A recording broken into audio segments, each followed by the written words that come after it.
The concept of alternative is exactly where I stand on. It is in contextualizing and compartmentalizing what the concept of alternative actually means.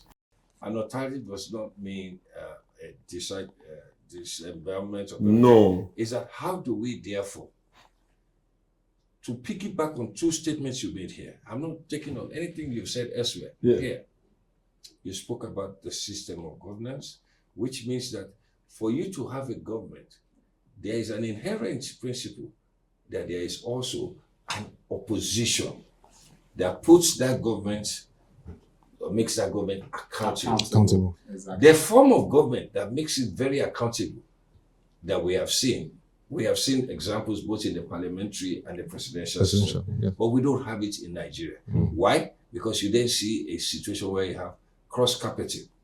That ties up to the question we spoke about, ideology. That means those people who are cross-carpeting do not have any ideology. And to your question, where you then explain to us that this is what we believed in, that was what led to the question. So I am saying on air right now that I believe strongly in the concept of the alternative as a basic requirement for a country to hear another perspective. Thank you. To be able to move forward. Thank you. And it has nothing to do with one side or the other. And I did not say that to I understand. You said it because that's exactly what it is. Now, that is my personal position. But as somebody who is privileged to have access to the information available to Proshare, my concern, therefore, is this. I haven't seen the evidence of that opposition. That is one. Two, I haven't seen the evidence that addresses the dichotomy between macro outcomes and micro outcomes. And I'm hoping that somebody like yourself talking about alternative should be able to address. I'll give you one quick thing. In 1996, as far back as 1996, I had sat with the German thinkers and asked them that they should please interfere with the growth here. And they suggested to me at that time that Africa, Nigeria especially, can only become what they want to become if they recognize that the small, medium-sized industry is where their attention should be. And to my credit, I forced them to send Professor Joseph Schmelzer in 1999 to come and have a conversation with the Nigerian government. And that's the basis where you have even now your Smedan.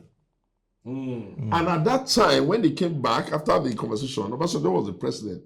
They said to me, I said, how did it go? They said, I'm going to say it in German. Kann nicht verstehen. It doesn't mean he doesn't know. He cannot comprehend.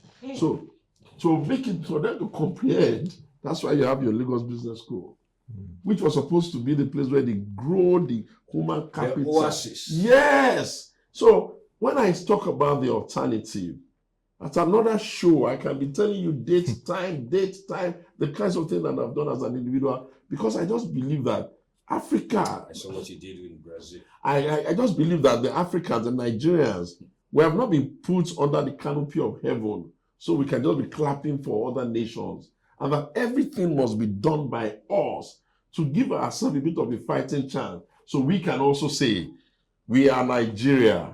Here we are. These are our terms. This is what we're doing. This is how we want to do it. And we deserve the right to be able to do what it is. And what are we supposed to be looking for? Ensuring that we run a government philosophy that thinks of survival of the smallest in us. Because by the time we solve the problem of the very smallest, we would have solved the problem of the majority.